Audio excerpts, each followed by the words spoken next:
ठंडी पहाड़ों पर रसोई। हाय रे गर्मियों का मौसम, अच्छे अच्छे के पसीने छुड़ा दे। ऐसी ही गर्मी में बेहाल नीलम का भी कुछ यही हाल था। किचन में खाना बनाते बनाते नीलम बड़बड़ाती है, उफ, कितनी गर्मी है, खाना बनाना तो मुश्किल होता जा रहा है। मेरी तो जान निकल रही है इस गर्मी से। ऊपर से रोज इन लोगों को तरह तरह के डिशेस चाहिए। क्या बात है नीलम, अकेले अकेले क्या बड़बड़ा रही है, पागल हो गई है क्या? हाँ मम्मी जी, इस गर्मी ने मुझे पागल ही कर दिया है। सारा दिन किचन में पसीने से भीगी रहती हूँ, मुझसे और ये गर्मी नहीं झेली जाती। अरे तो बीच बीच में बेटा पंखा चालू कर लिया कर, थोड़ा आराम मिल जाएगा। बाकी खाना तो बनाना पड़ेगा ना। मम्मी जी खाना तो बनाना है, पर गर्मी में रोज 4 तरह की सब्जियां बनाने की क्या जरूरत है, हल्का सा भी कुछ बना सकते हैं। अब क्या करे बेटा, इस घर में ऐसे ही खाना बनते चला आ रहा है। अब दलिया खिचड़ी कोई खाता ही नहीं। ठीक से खाना बना ले फिर आराम कर लेना। हाँ, ऐसा कहकर सावित्री हॉल में जाकर बैठ गई। तभी ऑफिस से प्रेम घर आया। ओहो मम्मी, कितनी गर्मी है बाहर, जैसे कि आग बरस रही है। इतनी कड़ी धूप है और गर्म हवाएं जैसे चुभ रही हैं। हाँ प्रेम, ये दिल्ली की गर्मी तो जान लेकर मानेगी। अरे मम्मी, गर्मी का पारा 45 डिग्री पहुंच गया है। इस गर्मी ने परेशान कर रखा है। हाँ, इस गर्मी की वजह से तो नींद भी पूरी नहीं होती मेरी, और नीलम भी रसोई में परेशान है। नींद क्यों पूरी नहीं होती आपकी? एसी तो चला कर रखती है आप सारा दिन, पता भी है कितना बिजली का बिल आता है। नीलम भी पूरा दिन एसी चलाती है, रसोई में पंखा है। अरे ऐसे कैसे चलेगा, महीने का 15,000 का बिल आ रहा है। देखिए आज से एसी चलाने की कोई जरूरत नहीं है। तभी नीलम ने आकर कहा, अरे इतनी गर्मी है, बिना एसी के रहा नहीं जा सकता, और किचन में पंखा चलता है ये आपको दिख गया, पर ये नहीं देखा आपने कि मैं कैसे गर्मी में पसीने से बहकर आप लोगों के लिए पकवान बना रही हूँ। अरे ये क्या बात हुई, मैं इतना बिजली बिल नहीं भर सकता, एसी सिर्फ रात में चलेगा, सारा दिन पंखे की हवा से काम चलाओ। आप ना कान खोलकर सुन लीजिए, मुझसे इतनी गर्मी में घर का काम नहीं होगा। रोटियां तो बिल्कुल नहीं बनेगी, जिसे खाना हो खाए, ना खाना हो ना खाए। तुम दोनों क्यों लड़ रहे हो? लड़ने से किसी बात का हल नहीं निकलेगा। इस गर्मी का शांति से बैठकर कोई हल निकालते हैं। अब गर्मी में तो गर्मी लगेगी, इस गर्मी को तो कम नहीं कर सकते। अरे मैं बताती हूँ ना, हमारा मनाली में जो फार्म हाउस है ना, वहां चलते हैं, गर्मियों में वहीं रहेंगे। वहां तो इस वक्त भी ठंडी होगी ना। ये बात आपने सही कही मम्मी, वहां तो गर्मी पड़ती ही नहीं। ठंडे ठंडे पहाड़ों पर रहेंगे, गर्मी तो दूर दूर तक नहीं लगेगी, और बिजली की भी बचत होगी। तो फिर तो मैं भी आराम से खाना बना सकती हूँ। आप कहे तो आज ही सामान पैक कर ले, कल चल पड़ते हैं मनाली के पहाड़ों पर। अरे बहू नेक यार, पूछ पूछ चलो हम सब मिलकर पैकिंग करते हैं। 1 महीने की पैकिंग तुम अकेले कैसे करोगी? ठीक है मम्मी जी। नीलम, प्रेम और सावित्री पहाड़ों पर जाने की तैयारी करने लगे। मैं सोच रही थी 1 बोरी आलू के लिए चलते हैं, क्या कहते हो तुम दोनों? हाँ मम्मी जी, आप सही कह रही हैं, हम 1 बोरी आलू और 1 बोरी प्याज गाड़ी में रख लेते हैं। कपड़े और जरूरी सामान तो मैंने डाल ही लिया है। मेरा भी लैपटॉप लेना है, वहां बैठकर ऑफिस का काम कर लूंगा, पावर बैंक भी रख लेता हूँ। आप टेंशन मत लीजिए, मैंने सब रख दिया है, अब आराम से गर्मियां कटेंगी। मुझे नहीं जाना मम्मी पापा पहाड़ों पे, मेरे सारे फ्रेंड्स यही है, मैं वहाँ किसके साथ खेलूंगी? अरे बेटा यहाँ बहुत गर्मी है ना, गर्मी में तुमको घमौरियां हो जाएंगी, फिर रीचिंग होगी, है ना। इसलिए हम सब ठंडे ठंडे पहाड़ों पर चल रहे हैं, वहां आपको बहुत अच्छा लगेगा, वहां नए नए फ्रेंड्स भी बना लेना।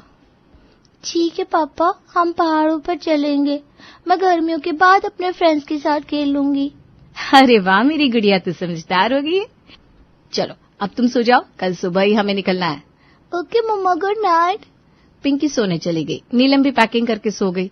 अगली सुबह नीलम, सावित्री, प्रेम और पिंकी मनाली के लिए रवाना हो गए। कुछ घंटों बाद वो लोग मनाली अपने फार्म हाउस पहुंच चुके थे। अरे आइए साहब, हम आपका इंतजार कर रहे थे। आपने कॉल करके बताया कि आप लोग यहाँ कुछ दिन रहने आ रहे हैं, तो मैंने अच्छी तरह सफाई कर दी है। अब आप लोग यहाँ आराम से रह सकते हैं। बस इसीलिए तो मैंने आपको फोन कर दिया था, ताकि आप सारी व्यवस्था करते रामू काका। अब हम यहाँ चैन से 1 महीना रहेंगे। वो सब तो ठीक है साहब जी, मुझसे जितना बन पड़ा मैंने कर दिया है, पर अब मुझे जाना होगा। अरे पर क्यों, हम तो अभी अभी आए हैं और तुम्हें जाना है, ऐसा कैसे चलेगा? क्या करें मैम साहब, अगर जरूरी ना होता तो हम नहीं जाते, पर घर पर हमारी पत्नी की तबीयत जरा खराब है तो हमें जाना पड़ेगा। जैसे ही वो ठीक हो जाएगी हम आ जाएंगे। ठीक है, अब कर भी क्या सकते हैं, जाइए आप। रामू अपने घर चला गया। तभी नीलम ने कहा, अब क्या ही कर सकते हैं, रामू काका को तो जाने से रोक नहीं सकते।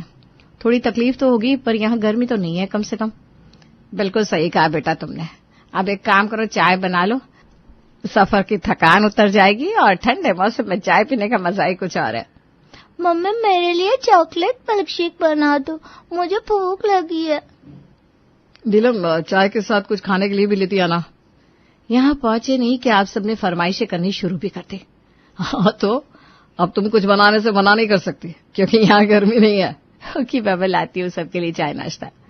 नीलम ने चाय और मिल्क शेक बनाया और थोड़े नमकीन साथ ले आई। अचानक मौसम खराब हो गया, जोरों से बारिश होने लगी। नीलम ने प्रेम और सावित्री को चाय पकड़ाई। अरे ये क्या, चाय तो ठंडी पड़ी है। नीलम, तुम्हें पता है ना मैं एकदम गर्म चाय पीता हूँ। अरे चाय एकदम गर्म थी, किचन से लाते लाते ठंडी हो गई शायद। यहाँ का मौसम ना बहुत ठंडा है शायद, मैं दूसरी बना देती हूँ। रहने दे बेटा, तू कितने भी चाय बना ले, रूम तक लाते लाते चाय ठंडी हो ही जाएगी। कल से हम सब रसोई में ही चाय पी लेंगे। मम्मा बहुत ठंड लग रही है। हाँ बेटा, ठंड तो बढ़ गई है, मेरे भी ना हाथ पैर बर्फ हुए जा रहे हैं। तू जाकर रजाई में घुस जा, थोड़ा आराम मिल जाएगा। नीलम, तू भी गर्म कपड़े और मोजे पहन ले और हमारे भी गर्म कपड़े निकाल दे। अरे बाहर तो बर्फ पड़ने लगी है, इसीलिए इतनी ठंड हो रही है। नीलम, तुम रात के खाने में कुछ अच्छा बना लेना, तब तक मैं पिंकी के पास जाकर आराम कर लेता हूँ। हाँ बेटा, मैं अभी अपने कमरे में जाकर आराम करती हूँ। तो खाना बना ले तो बुला लेना बेटा। कमाल है, इन्हें ठंड लग रही है तो ये सब जाकर रजाई के अंदर घुस गया, और मेरा क्या, मुझे बस ऑर्डर दे दिया खाना बनाने का। अरे मुझे ठंड नहीं लगती क्या? पर इन लोगों को कोई फर्क ही नहीं पड़ता। नीलम ठंड से कांपती हुई रसोई में गई। सब्जियां तो कुछ है नहीं, बस आलू प्याज है जो लेकर आए थे। एक काम करती हूँ, आलू प्याज की सब्जी और रोटियां बना लेती हूँ। पर मेरे तो हाथ ही काम नहीं कर रहे, ठंड से क्या करूं। एक काम करती हूँ, आज चूल्हे पर खाना बनाती हूँ, उसके तपिश से शायद ठंड कम हो जाए। इसी तरह मन ही मन खुद से बातें करती हुई नीलम ने जैसे तैसे खाना बनाया और प्रेम, सावित्री और पिंकी को खाने के लिए आवाज दी। थोड़ी देर में सभी खाना खाने आ गए। मुझे तो बड़ी जोरों की भूख लगी थी और खाने की खुशबू से ना भूख और बढ़ गई। बहू तो पहले मुझे खाना सर्व कर दे ताकि मैं जल्दी से खाकर रजाई ओढ़कर सो जाऊं। जी मम्मी जी, ये लीजिए आलू प्याज की सब्जी और रोटियां, आज यही बनाई है। ये क्या, सिर्फ आलू प्याज की सब्जी बनाई तुमने? कोई सब्जियां नहीं थी क्या? पनीर वनीर कुछ बना लेती। अरे सब्जियां कहाँ से आएंगी, आज ही हम लोग आए हैं, अब बाजार से लाएंगे तब सब्जियां बनेंगी ना। और इतना दूध नहीं है यहाँ, पनीर नहीं बन सकती। चाय और पिंकी के लिए ही दूध हो पाएगा, पनीर दिल्ली जाकर खाइएगा। मुझे नहीं खानी है सब्जी, मुझे नूडल्स खाना है। जो बना है वही खाना पड़ेगा, यहाँ पहाड़ों पर रोज नया खाना नहीं बन सकता। ये अपनी दिल्ली नहीं है जो जब जी आया बाहर गए और 10 मिनट में सारा सामान ले आए। अरे क्यों डांट रही हो बेचारी बच्चे को, अब उसे क्या पता, उसे जो खाने का मन किया तो बोल दिया। पिंकी बेटा आज यही खा ले, कल पापा से मैगी मंगा दूंगी। हाँ ठीक है दादी, पर कल पक्का मैगी मंगाना। पहले गर्मी की वजह से अच्छा खाना नहीं बनता था, अब यहाँ आकर भी आलू प्याज की सब्जी खानी पड़ रही है। देखिए ताने मत मारिए, मुझे सब समझ में आ रहा है। कल सब्जियां ला दीजिएगा, मैं बना दूंगी। हाँ, यहाँ मैं घर का काम ही करता रहा हूँ, ऑफिस का काम कौन करेगा? अरे ऑफिस का काम भी जरूरी होता है, ये रसोई के काम खुद देख लो। यहाँ कौन सी ऑफिस है आपकी? हाँ, और मुझे यहाँ के बाहर का कुछ पता नहीं है। हे भगवान, अब तुम्हें कैसे समझाऊं, मैंने वर्क फ्रॉम होम ले रखा है, अब मैं घर से ही ऑफिस का काम क्या करूंगा? अरे तो जो बनाए चुपचाप खा लीजिए ना, कल सब्जी लाएंगे तभी खाना बनेगा, वरना करते रहे ना भूखे पेट अपना काम। नीलम की बात सुनकर सबने चुपचाप खाना खा लिया। अगले दिन प्रेम ने नीलम से कहा, नीलम तुम भी साथ चलो, मैं यहाँ का सब्जी बाजार दिखा देता हूँ, फिर तुम जाकर लेते आना सब्जियाँ। ठीक है चलिए। प्रेम और नीलम सब्जी लेने बाजार गए। रास्ते में उन्हें कावेरी मिल गई। अरे तू यहाँ कैसे नीलम, तू तो दिल्ली रहती है ना? हाँ यार, दिल्ली में बहुत गर्मी है तो सोचा थोड़े दिन यहाँ पहाड़ों पर रह लेते हैं। यहाँ हमारा फार्म हाउस भी है ना, तो रहने की टेंशन नहीं है। यहाँ रहने में ज्यादा टेंशन है नीलम, मैं तुझे डरा नहीं रही हूँ, बस सच बता रही हूँ। देख चारों तरफ बर्फ ही बर्फ है, यहाँ बाजार जाने के लिए बहुत दूर जाना पड़ता है, पीने की पानी की भी व्यवस्था नहीं है, उसे भी थोड़ी दूर जाकर लाना होगा। अरे पर यहाँ गर्मी तो नहीं है कम से कम, और बाजार रोज कौन ही जाता है। अच्छा ठीक है, फिर तू यहाँ रहेगी तो अच्छा ही है, मिलना जुलना लगा रहेगा और मेरा मन भी लगा रहेगा। तेरी एक बेटी भी है ना? हाँ है ना, उसका नाम पिंकी है, 10 साल की है। नखरे तो इतने करती है पूछो मत, बिल्कुल अपने पापा पर गई है। तेरे नखरे कम थे क्या? वो दिन भूल गई जब तुम मोमोज की चटनी अच्छी नहीं बनने पर कैंटीन वाले की भी क्लास लगा दिया करती थी। हाँ यार, तेरी बात सही है। पिंकी ना थोड़ी मुझ पर ही गई है। तूने तो आज बचपन के दिन याद दिला दिए। अब तो बातें होती रहेगी। वैसे मैं तुझे तेरे बचपन से ऐसे ही मिलवाती रहूंगी।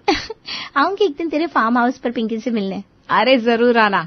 चल मैं चलती हूँ, बहुत ठंड हो रही है। जल्दी घर पहुंचकर हीटर ऑन करके बैठूंगी, तब थोड़ा अच्छा लगेगा। हाँ हाँ, चल फिर मिलते हैं, बाय। कावेरी चली गई। तभी प्रेम से नीलम ने पूछा, और कितनी दूर है बाजार? कितनी ठंड हो रही है, मुझसे चला भी नहीं जा रहा इस बर्फ में। बाजार तो बहुत दूर है, थोड़ा नीचे जाना होगा, यहाँ आसपास कुछ नहीं मिलता। अरे यह तो बड़ी दिक्कत की बात है, इतनी दूर जाकर रोज सामान ले आना पड़ेगा। ठंड भी कितनी है। मुझे लगता है हमें एक रूम हीटर खरीद लेना चाहिए। सही कह रही है तुम। आज ही बाजार से एक रूम हीटर खरीद लेंगे। और इस बर्फ में ना मेरे तो पैर भी फिसल रहे हैं, चला ही नहीं जा रहा है।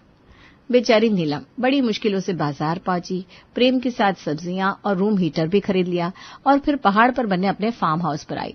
अब नीलम और प्रेम दोनों बहुत ज्यादा थक चुके थे। तभी सावित्री ने कहा, अरे इतनी देर कहाँ लगा दी तुम दोनों ने? सुबह 10 बजे निकले थे और दोपहर का 1 बज रहा है।